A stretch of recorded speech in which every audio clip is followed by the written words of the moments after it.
vermouth. Thank you. I said vermouth like a drink because I need one. In regards to the Strait, you actually made the point that I'm trying to make. You said we are the reason that it is shut off, right? That is what I'm saying, that Trump is reminding people of our power, of our ability to control the rest of the world if we feel we need to. Hey everyone, welcome back to the channel. Grab a seat because this one gets spicy fast. Today we're dropping into the Dr. Dav show, where one lone conservative woman, Miriam, walks into a room full of liberal women and starts with a bold claim that America is the world's leading superpower and the planet just got a reminder of it. What follows is a fast, heated back and forth that bounces from Taiwan to the Strait of Hormuz to gas prices. And there's one moment where Miriam flips an opponent's own words right back on her that you do not want to miss. Do yourself a favor and stick with me all the way through, because the strongest exchange lands later than you'd expect, and it's worth the wait. And while you're here, drop a comment and tell me what city or country you're tuning in from. I genuinely love seeing how far this community reaches. All right, enough from me. Let's get into it. Why didn't China invade Taiwan while Biden was in power? If we're so weak and they were not sure of our power, they're clearly interested in taking a large portion of the ocean there. They're clearly interested in taking Taiwan in the way that they've taken Hong Kong. So why didn't they do that? Why did they not Joe Biden do was it? at the wheel. Yeah. Why didn't they do it? Yeah, I would argue. Are you suggesting that I should understand the movement of the reasons behind every single movement of other countries? I'm trying to get That's you not to the claim square the consistency, right? If it's the case that China dominantly is holding back from Taiwan because of deterrence of American military power, which is a known reality. Sure. Like, this is something talked about. And they didn't invade Taiwan despite the growing need for solar power, microchips, and the dominance of microchips, particularly during AI, which started under Biden. I would say the strongest incentive to invade Taiwan would probably be, well, if Joe Biden was underassuming, if America was so laughed at. If I were China, that would probably be the time that I would do it, right? Okay, sure.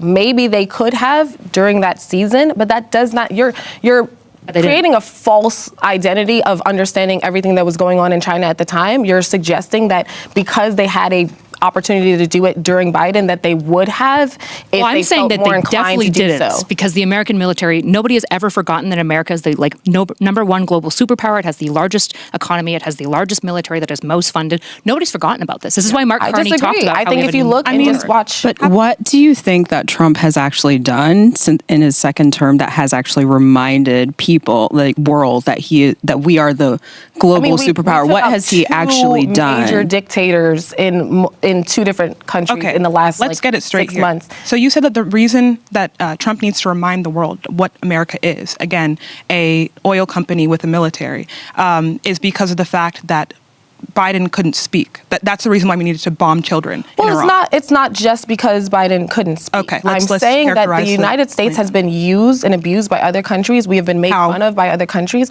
Well, just look at China and the reason that Trump had to tariff them, right? We have been systematically which the Supreme Court actually rolled back a lot of the tariffs that he instigated because they were considered That's not Trump. My claim is about Trump. Right. My claim is about what Trump is So once doing. again, to clarify your claim, you said that America is being laughed at, right? Yes. And you specifically... Or was, not anymore. Specifically because of Biden and his inability to speak, right? And therefore, we need to, again, bomb children in Iran. I don't know, So did we actually bomb children in Iran? Because from what I understand... have been bombed in. No, I understand. So the school... Yes, we absolutely did. 175. So again, the school was actually close to a nuclear base that we did bomb, but Israel and the United States did not. Israel and the United States did not take ownership of that particular bombing. They took actually ownership have. of the We literally have. Okay. Your administration, whom you support, has put out a statement that said, per our new intelligence, that we actually did bomb a school. And not only did they do it once, they did it twice. But this is giving Darvo to me, because the prompt, as far as I was aware of, was Donald Trump is reminding the world that we are the global superpower. Yeah. Why are we talking about Biden? I want to know specifically what this man has done to the global economy. I want to know in terms of NATO and foreign relations. Yep. I want to know in terms of how he's affected fuel and transport. I want to know how I'm not even going to give you. I just want to know specifically. How much so do we you can want stop to talking know? about what Biden did, and we could talk about the Sure. prompt, because we have 20 minutes and we're not about to sit up here and deflect and talk about Biden. You're stating this claim about Trump, so respectfully, can you please let us know exactly, concisely what he has done, instead of reminding him, people laughing at us? We're not going to debate that. What has he done specifically? You have to understand why Miriam opening with the Taiwan question is so smart, because it traps the whole room before anyone realizes it. She points out that the only thing keeping a certain rival power from grabbing Taiwan is American military strength, and she says it like it's settled. Miriam said this: China dominantly is holding back from Taiwan because of deterrence of American military power, which is a known reality. And here's what people miss. The second you admit that, you've admitted the entire argument. If American strength is the only thing standing between Taiwan and a takeover, then American strength is the leverage. That is the superpower point. Then watch what the other side does. A panelist fires back that nobody has ever forgotten that America is the #1 global superpower with the largest economy. And I'm sitting there going, thank you. You just made her case for her. You cannot say the world always knew America was on top and then act like reminding everyone of that strength is somehow reckless. Pick one. And this is the part that gets me. Instead of engaging the point, the panel pivots into a pile of demands. One says she wants to know about NATO and foreign relations, how he's affected fuel and transport. Another cuts in with, can you please let us know exactly concisely what he has done? Notice the move? When you can't beat the argument, you bury it under 5 new questions and call that a debate. Miriam never lost the thread. They kept changing the subject because the subject wasn't going their way. So, again, to the prompt, stating that Trump is giving people a reminder that we are a world superpower. How? So I will answer that. So when I look at our foreign relations right now, the #1 thing that I was happy about was us removing federal aid from other countries that have been ripping us off. Let's be honest. We are pouring money into You other mean Israel? countries. I'm the not country just that we talking about constantly Israel. fund, like whatever that they need to do, right? We understand that like America's military has become a supplementary power to Israel. So if you want to talk about federal aid and our foreign policy, your biggest concern should be us constantly funding and backing that country. Well, I disagree. I think Israel is actually how do I say this? It's a beneficial ally for us. When we look at where financial aid is going and we see things like Israel, I don't have a problem with funding Israel. I'm actually not against that because we need someone in that region to care about American interests. What's your qualm He's with malaria? destabilizing our interests. He's destabilizing our interests. We are looking at a de-dollarization, right? People don't want to have our dollar. But that did not start under No, it Trump. did not We have start, to but- look at the other countries. You're that have been correct. Yes, removing. it did. No. Yes, it Actually, did. actually, no. Let me Look at tell you. BRICS. Let me tell you something. As a history teacher, you're correct. That did not start. BRICS was already in existence. But do you think? So here's the thing. Why would we then strategically put ourselves in a position to empower that movement, to isolate from allies, we literally are the sole. Which particular allies are you excuse me, upset ma'am. that we are? No. Thank you. And I don't want to be disrespectful, but I do want to finish my thought because I want to give you an opportunity to respond. We are the sole reason that the Strait of Hormuz is closed. That's 20% of the world's oil supply, right? Now, Iran is not the American military, clearly, although they were not prepared. America and Israel were not prepared. That dome, done. They were not prepared, right, for the attack. They're also not prepared for troops on the ground, and they're raiding and ready per what their prime minister said. But what I want to know is, historically, what they do have is the ability to cut off. Why do I need to bomb you when I can just cut off your supply? And not only have they cut off our supply, but they've cut off 20% of the global supply for the rest of the world. You think our allies are impressed by that? I don't think that's so. So, Am I able to respond? Absolutely. And the reason that I was cutting you off, again, when I was responding to the previous question that you asked, this young lady did jump in the middle of my response to that, right? So what I'm not going to do, and I'll tell everyone here, I'm not going to talk over you. I'm not going to yell. I'm not going to do that. It's just not in my nature. I'm not interested in it, okay? So if you feel that you would rather speak, then let me finish. I'll just let you do that, all right? So in regards to specifically the Strait of Hormuz, right? How do you say it? Hormuz, the Strait. Thank you. I said vermouth like a drink because I need one. In regards to the strait, you actually made the point that I'm trying to make. You said we are the reason that it is shut off, right? That is what I'm saying, that Trump is reminding people of our power, of our ability to control the rest of the world if we feel we need to.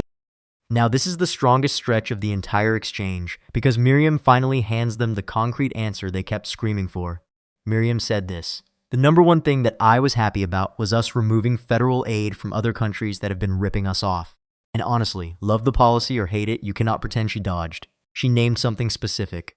The panel begged for specifics and then hated getting them. Here's what I find fascinating. When she defends keeping a strategic partner in a key region, Miriam said this: We need someone in that region to care about American interests. That's not a wild take, that's textbook strategy. Every great power in history kept a foothold in the regions that mattered to it. The Romans did it with client states. The British ran it for centuries. Having a partner watch the neighborhood for you isn't destabilizing, it's how real influence works. The other side swings to a de-dollarization warning. A panelist says we are looking at a de-dollarization. People don't want to have our dollar. Okay, but the dollar's dominance didn't show up yesterday, and it isn't evaporating over one administration. That's a long arc, not a headline, and then comes the moment. The panel argues America is the reason a critical oil passage got choked off, roughly a fifth of the planet's supply. And Miriam pounces. Miriam said this, you actually made the point that I'm trying to make. You said we are the reason that it is shut off, right? That is the whole debate in one sentence. They tried to use American influence as an attack, and she flipped it into proof. If we are the lever the entire world feels, that is exactly what a superpower is. Miriam, all it takes from us how are we controlling it if he just went and asked NATO, who he just previously denigrated and belittled and condescended our allies, and now he's going back and asking them for help. So is it a good thing or no? Because it doesn't seem that's like how negotiations work, though.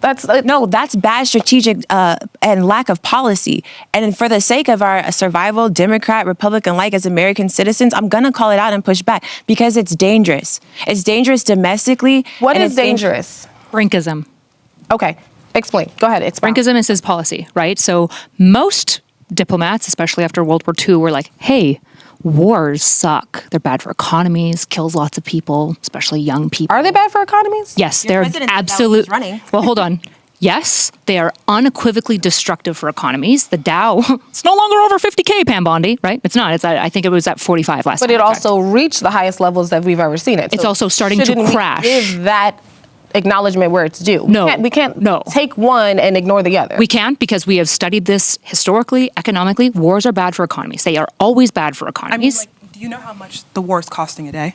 I'm not aware. $1 billion a day. $1 billion. Approximately $1 billion a day. And we're just looking at how much it would take to, for example, house people and provide food and shelter for people. When we look at how much this is racking up over the span of weeks, so many of these problems could have been resolved. But instead, we are bombing other countries, and this is not doing. In fact, what it's doing is raising gas prices for average Americans. So once again, we're not seeing this helping if we're going to talk about gas, let's be fair and honest about the fact that he also dropped the gas to the lowest we've seen it in probably over a decade, right? From what source? My life. Are you kidding me? New York life is a singular source of a nationwide statement that is false. New York City's gas was down to $2.84 up until about 3 weeks ago, and many other places. Now I know you guys are here in California under this California, I won't call it a tyrannical government, but under these Democrats here in California who like to misuse their people for their political gain. So I see that you're not receiving those benefits, but across America, we know that gas has been under $3 a gallon up until the last 3 weeks. And here's where the other side really shows their hand, because the second they ran out of road on the superpower point, they grabbed a scary sounding word and hoped it would do the work for them. A panelist labels the strategy Brinkism as his policy, like that ends the conversation.